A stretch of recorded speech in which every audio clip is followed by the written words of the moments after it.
بسم اللہ الرحمن الرحیم. تمام تعریفیں اللہ کے لیے، درود اور سلام محمد اور آل محمد کے لیے.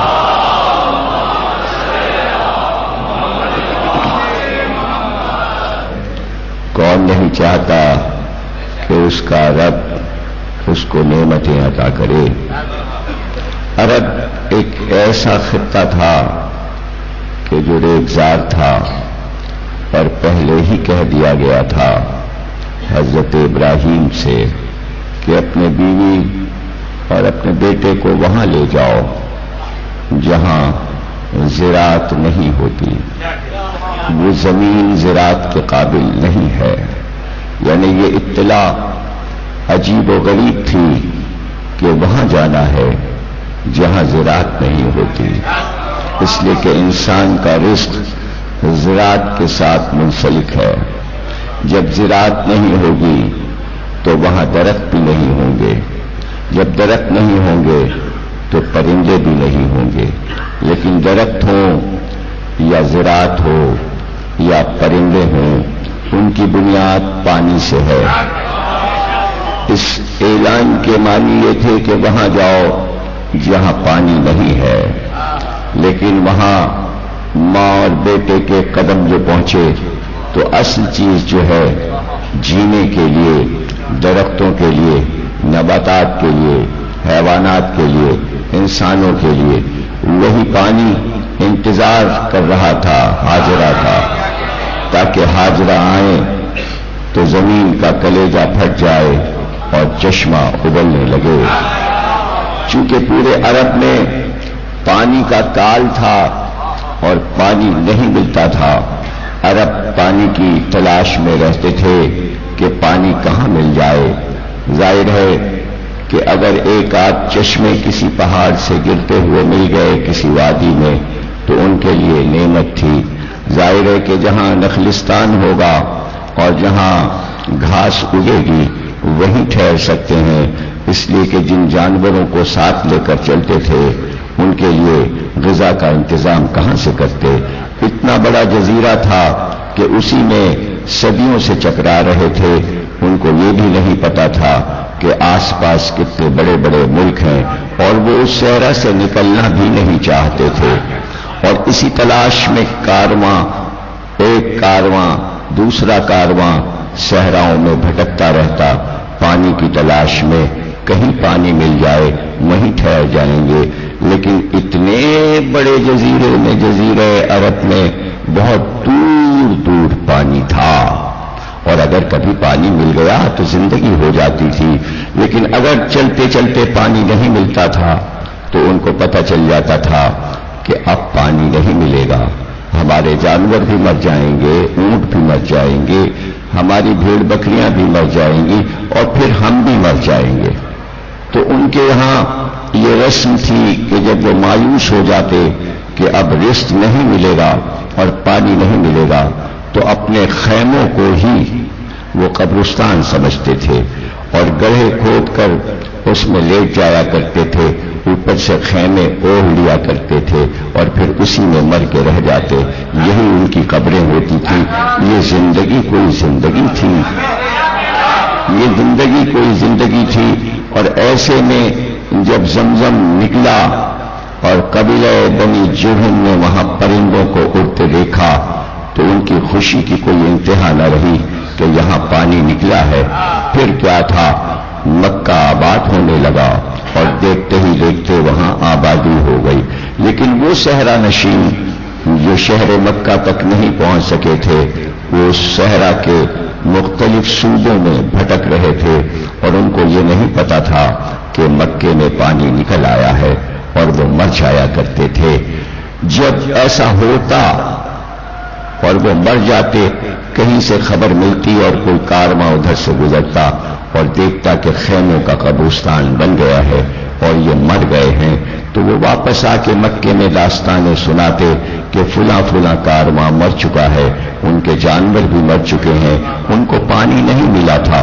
یہ خبریں مکے آتے رہتی تھیں اور دیکھتے ہی دیکھتے جب یہ منزل آئی کہ جناب ہاشم کا دور آیا جو حضور کے دادا تھے تو ان کے دور میں جناب ہاشم کا ایک بیٹا تھا جو عبد المطلب سے بڑا تھا، جس کا نام اسد تھا۔ وہ 5-6 سال کی عمر کا تھا۔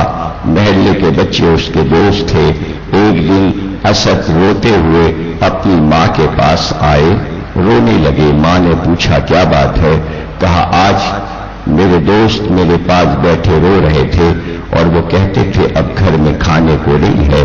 ظاہر ہے کہ جب پانی نہیں تھا تو کھیت کہاں سے اگتے اور گیہوں اور اناج کہاں سے آتا؟ دیکھتے ہی دیکھتے قحط پڑ جایا کرتا تھا۔ بچہ جب رویا تو ماں نے جتنا بھی گھر میں آٹا تھا وہ اٹھا کر اسد کو دے دیا اور کہا کہ یہ لے جا کر اپنے دوستوں میں تقسیم کر دو۔ اسد خوش خوش وہ آٹا لے کر گئے اور اپنے دوستوں میں تقسیم کر دیا۔ بچے بہت خوش ہوئے، ان کے گھروں میں روٹیاں پکی۔ لیکن جب شام کو جناب ہاشم آئے تو زوجہ نے پورا قصہ اسد کا سنایا۔ یہ سن کر ہاشم کی آنکھ میں آنسو آ گئے کہ ہم کس طرح مکے والوں کو سیراب کریں، پانی کہاں سے لائیں اور ہم کھانا کہاں سے لائیں؟ سوچتے سوچتے اٹھے اور زوجہ سے کہا اب ہم باہر کا سفر کریں گے، اور جو بھی جانور سال میں مرتے تھے ان کی کھالیں جمع ہوتی رہتی تھیں، ان ساری کھالوں کو جمع کیا اور اونٹ پر لاد کر ملک شام چلے گئے۔ کبھی ملک مصر گئے، سردیوں میں کسی اور ملک جاتے، گرمیوں میں کسی اور ملک جاتے۔ وہ کھالیں وہاں بک جاتی تھیں اور وہاں اچھی قیمت میں وہ کھالیں بکتی تھیں، اس لیے کہ کھالوں کا کام بہت زیادہ تھا۔ کھالوں سے بہت سی چیزیں بنا کرتی تھیں، بہت بڑی صنعت تھی، اس لیے اس کی رقم اچھی ملتی تھی۔ جب وہ بازار میں کھالیں بک جاتی تو اسی رقم سے بے شمار بوریاں گیہوں کی اور جو کی خرید لیتے اور خرید کر مکے واپس آ جاتے۔ پھر ابو قبیس کی پہاڑی پر تنور لگا کر بہترین روٹیاں پکوا کر ڈھیر لگوا دیتے، اور اس کے بعد بڑے بڑے برتن تسلے لکڑی کے ہوتے اور اس میں اپنے ہی جانور حلال کر کے ان کا سالن پکاتے، شوربے والا سالن پکا کر اس میں بھر دیتے، اور اس کے بعد پہاڑی سے پکارتے مکے والوں آؤ دسترخوان تیار ہے۔ جب مکے والے آتے تو وہ بیٹھ کر کھانا کھاتے، اور وہ دسترخوان صبح سے شروع ہوتا، شام ہو جاتی، رات ہو جاتی، نہ روٹیاں پکنا بند ہوتی، نہ جانور کٹنا بند ہوتے، نہ سالن بننا بند ہوتا۔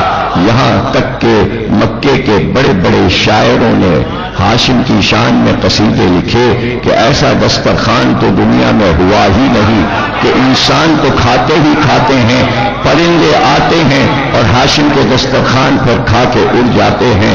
اس دن سے ہاشم کا نام ہاشم پڑ گیا۔ نام ان کا ہاشم نہیں عبداللہ تھا، لیکن لوگ ہاشم اس لیے کہنے لگے کہ جب وہ سالن پکوا چکتے تو روٹیوں کو توڑ توڑ کے اس برتن میں ڈالتے آستینیں چڑھا کر، تو عربی میں روٹیاں توڑ کر شوربے میں ڈالنے کو ہشم کہتے ہیں، اور ہاشم اسے کہتے ہیں جو روٹیاں توڑ کر سب کو کھلائے۔ اس دن سے ان کا لقب ہاشم ہو گیا، تو پورا عرب ہاشم کہنے لگا، اور اب قیامت تک انہیں ہاشم ہی پکارا جائے گا، ہاشم پکارا جائے گا۔ پانی کے لیے انتظام کیا انہوں نے کہ چمڑے کے بڑے بڑے حوض بنوائے اور چشمہ زمزم سے مشکیں بھر کر لائی جاتی اور وہ حوض پانی سے لبریز کر دیے جاتے۔ جب بھی کسی کو پیاس لگتی تو وہ آ کر انہی حوضوں پر پانی پیا کرتا تھا۔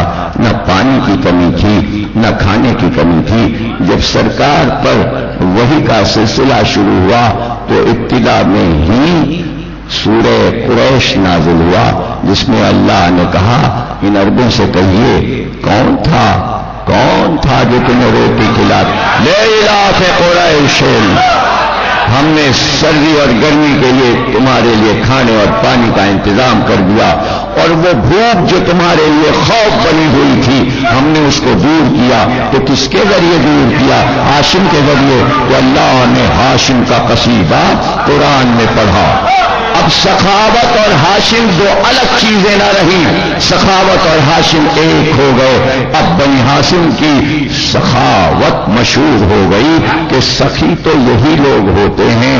پھر کیا تھا؟ خاندان کا ہر فرد سخی ہو گیا۔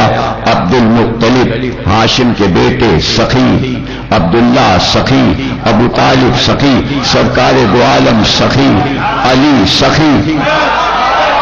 سخاوت اس گھر کے لیے ہو گئی، کھانا ہو یا پانی، کھانا ہو یا پانی۔ اور سخاوت کے قصے پوری دنیا میں عام ہو گئے کہ روئے زمین پر ایسے سخی نہیں پائے جاتے۔ انہوں نے رزق کو عزیز نہیں کیا اپنے لیے، بلکہ کسی کو بھوکا دیکھا یا پیاسا دیکھا۔ قرآن گواہ ہے، قرآن گواہ ہے۔ عبد المطلب نے کھوئے ہوئے زمزم کو، قبیلہ جرم جب بھاگ رہا تھا مکے سے تو زمزم کو چھپا دیا تھا، اس پر ریت ڈال دی تھی، اس کے پر مٹی ڈال دی تھی، تو کھدائی کر کے چشمہ زمزم کو عبد المطلب نے تلاش کیا۔ خود تھے اور بیٹا، پورے مکے نے انکار کر دیا تھا کہ اس گرمی میں ہم کھدائی نہیں کر سکتے، لیکن عبد المطلب نے زمزم کو تلاش کر لیا۔ جب تک حاجی زمزم پیے، عبد المطلب کے ایمان کو یاد رکھے، اس گھر کے احسان کو یاد رکھے۔ دراصل مسلمان احسان بہت جلدی بھول جاتا ہے، اس کی سزا اس کو ملتی رہتی ہے۔ یہ محرم اس لیے آتا ہے کہ بزرگوں کے احسانات کو یاد دلایا جائے اور ہم اپنے بزرگوں کے احسانات کو نہ بھولیں۔ اور جب ابو طالب کا دور آیا تو ابو طالب کے پاس جتنے بھی اونٹ تھے، جب دیکھتے کہ قحط پڑ گیا ہے، اونٹوں کو حلال کر دیتے اور تجارت سے پھر نئے اونٹ خرید کر لاتے اور پورے مکے کو کھانا کھلا دیتے۔ یہی کافر جو ابو طالب کے دسترخوان پر کھانا کھا رہے تھے، جب کلمہ پڑھ لیا تو اترانے لگے۔ ابو طالب کے ایمان پہ گفتگو ہوتی ہے۔ جن کے اجداد کو ابو طالب نے کھلایا ہے، ان کافروں کی اولاد کہاں ہے؟ کیا اس کو نہیں پتا کہ ابو طالب کی سخاوت کا کیا احسان ہے، کیا احسان ہے؟ فقیر آتے اور اسی در پہ مانگتے۔ اب سرکار دو عالم کا دور آ گیا، لیکن غربت کا دور تھا۔ لیکن جب خدیجہ سے شادی ہو گئی تو خدیجہ کی دولت جہیز میں آ گئی، جناب خدیجہ کی دولت جہیز میں آ گئی، اور اسی زمانے میں قحط پڑا۔ سرکار آنکھ میں آنسو لیے ہوئے آئے، جناب خدیجہ نے کہا میرے سرتاج، آپ کی آنکھ میں آنسو، میں آپ پر سب کچھ قربان کر دینے کے لیے تیار ہوں۔ کہا خدیجہ، مکے کے بچوں کی بھوک نہیں دیکھی جاتی، ان کی پیاس نہیں دیکھی جاتی۔ کنیزوں کو حکم دیا تو شخانے کھول دیے جائیں اور جتنی بھی اشرفیاں ہیں ان کو لا کے میرے سامنے ڈھیر کر دیا جائے، کچھ بھی نہ رکھا جائے۔ خزانوں کے منہ کھل گئے، خدیجہ کے سامنے اشرفیوں کا ڈھیر لگ گیا۔ ایک طرف سرکار تھے، دوسری طرف خدیجہ۔ کہتے ہیں اتنی دولت کا انبار لگا کہ خدیجہ سے محمد چھپ گئے، محمد نظر نہیں آ رہے تھے۔ تو اٹھ کر کہا سرتاج، جو دولت آپ کے جمال کو مجھ سے چھپا لے، اس کو لے جا کے خیرات کر دی، دولت کو لٹا دی۔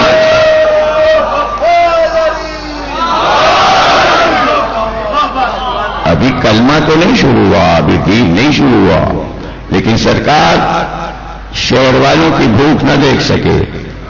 لوگ پوچھتے ہیں خدیجہ کی دولت کہاں گئی، اور کچھ احمق ہمارے اپنے یہ بحث کرتے ہیں کہ یہ مت پڑھا کیجئے کہ اسلام دولت سے پھیلا۔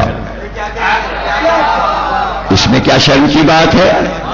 اس میں کون سی شرم آ گئی کہ اگر دولت سے اسلام پھیلا تو کیا ہو گیا؟ یہاں اسلام کی بات نہیں ہو رہی ہے، جاہل لوگ یہ نہیں جانتے کہ میں کیا کہہ رہا ہوں اور تاریخ کیا کہہ رہی ہے کہ دولت خدیجہ کی اٹھا کر دے دی اور کھانا کافروں کو کھلایا. ہاں یہ کھانا کھلا کر اشرفیوں سے. اگر مکے والوں سے محمد نے کہا ہوتا کہ اس کے بدلے میں کلمہ پڑھو،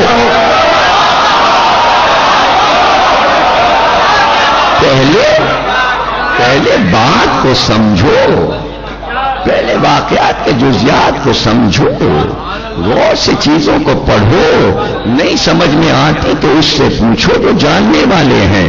قرآن کہتا ہے تمہیں کچھ نہیں آتا تو اس کے پاس جاؤ جو جانتا ہے. اہل بیت جانتے ہیں، قرآن جانتا ہے، دونوں چیزیں موجود ہیں. جاہل کیوں ہے مسلمان؟ قرآن ہے اور جاہل ہے، ذکر اہل بیت ہے اور جاہل ہے. تو کیوں؟ اس لیے کہ شرم آتی ہے قرآن سے پوچھیں اور اہل بیت سے پوچھیں. تو جب تک مزاج میں یہ بخالت رہے گی کہ پوچھیں کیسے، کچھ لوگوں کا طریقہ پوچھنے کا یہی ہوتا ہے کہ تنقید کرتے ہیں، اب تو بتائے گا. یہ طریقہ اچھا نہیں ہے.